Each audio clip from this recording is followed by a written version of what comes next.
आप सभी वैष्णव जन को श्री हरिवंशी श्री सद्गुरुदेव भगवान की जय हो। महाराज श्री की कृपा से उनके श्री चरणों के बल से हम साधक संजीवनी बहुत ही सुंदर प्रसंग को कथन और श्रवण करके मनन और चिंतन करके अपने हृदय में अपने आचरण में इन सूत्रों का उतारने का गुरु कृपा से प्रयास करेंगे। साधक संजीवनी। तस्य संजनयन हर्षम। यद्यपि दुर्योधन के हृदय में हर्ष होना शंख ध्वनि का कार्य है और शंख ध्वनि कारण है, इसलिए यहाँ शंख ध्वनि का वर्णन पहले और हर्ष होने का वर्णन पीछे होना चाहिए। अर्थात यहाँ शंख बजाते हुए दुर्योधन को हर्षित किया ऐसा कहा जाना चाहिए, परंतु यहाँ ऐसा न कहकर यही कहा है कि दुर्योधन को हर्षित करते हुए भीष्म जी ने शंख बजाया। कारण कि ऐसा कहकर संजय ये भाव प्रकट कर रहे हैं कि पितामह भीष्म की शंख वादन क्रिया मात्र से दुर्योधन के हृदय में पितामह भीष्म की शंखवादन क्रिया मात्र से दुर्योधन के हृदय में हर्ष उत्पन्न हो ही जाएगा। भीष्म जी के इस प्रभाव को द्योतन करने के लिए ही संजय आगे प्रतापवान विशेषण देते हैं। कुरु वृद्ध। यद्यपि कुरु वंशियों में आयु की दृष्टि से भीष्म जी से भी अधिक वृद्ध वह लीक थे, जो कि भीष्म जी के पिता शांतनु के छोटे भाई थे।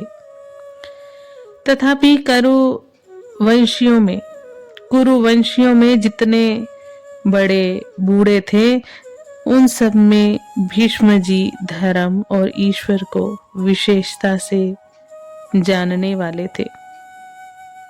अतः ज्ञान वृद्ध होने के कारण संजय भीष्म जी के लिए कुरु वृद्ध विशेषण देते हैं। प्रतापवान। भीष्म जी के त्याग का बड़ा प्रभाव था। वे कनक कामिनी के त्यागी थे, अर्थात उन्होंने राज्य भी स्वीकार नहीं किया और विवाह भी नहीं किया। भीष्म जी अस्त्र शस्त्र को चलाने में बड़े निपुण थे और शास्त्र के भी बड़े जानकार थे। उनके इन दोनों गुणों का भी लोगों पर बड़ा प्रभाव था। जब अकेले भीष्म अपने भाई विचित्र वीर्य के लिए काशी राज की कन्याओं को स्वयंवर से हरकर ला रहे थे, तब वहां स्वयंवर के लिए इकट्ठे हुए सब क्षत्रिय उन पर टूट पड़े, परंतु अकेले भीष्म जी ने ही उन सबको हरा दिया, जिनसे भीष्म अस्त्र शस्त्र की विद्या पढ़े थे। उन गुरु परशुराम जी के सामने भी उन्होंने अपनी हार स्वीकार नहीं की। इस प्रकार शस्त्र के विषय में उनका क्षत्रियों पर बड़ा प्रभाव था। जब भीष्म शय्या पर सोए थे, तब भगवान श्री कृष्ण ने धर्मराज से कहा कि आपको धर्म के विषय में कोई शंका हो तो भीष्म जी से पूछ लें, क्योंकि शास्त्र ज्ञान का सूर्य अस्ताचल को जा रहा है, अर्थात भीष्म जी इस लोक से जा रहे हैं। इस प्रकार शास्त्र के विषय में उनका दूसरों पर बड़ा प्रभाव था। पितामह इस पद का आशय ये मालूम देता है कि दुर्योधन के द्वारा चालाकी से कही गई बातों का द्रोणाचार्य ने कोई उत्तर नहीं दिया। उन्होंने यही समझा कि दुर्योधन चालाकी से मेरे को ठगना चाहता है, इसलिए वे चुप ही रहे।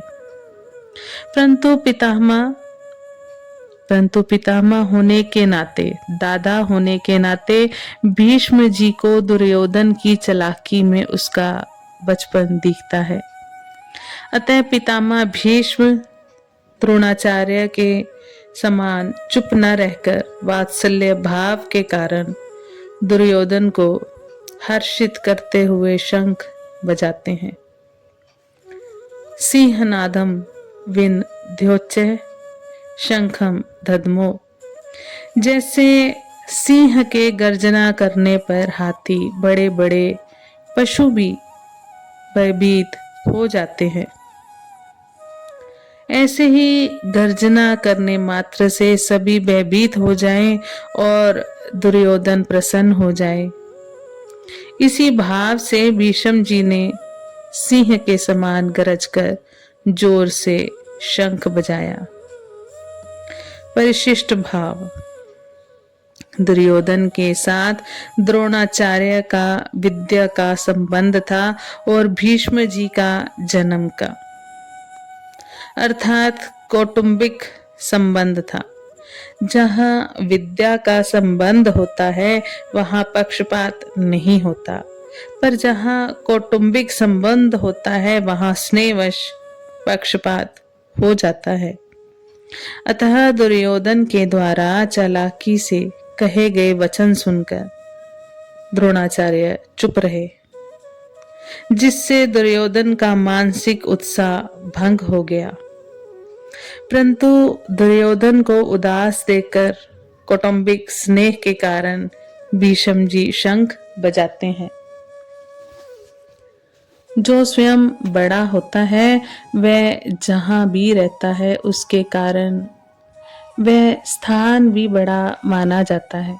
जैसे भगवान यहाँ सारथी बने हैं तो उनके कारण वह सारथी का स्थान, सारथी का पद भी ऊंचा हो गया।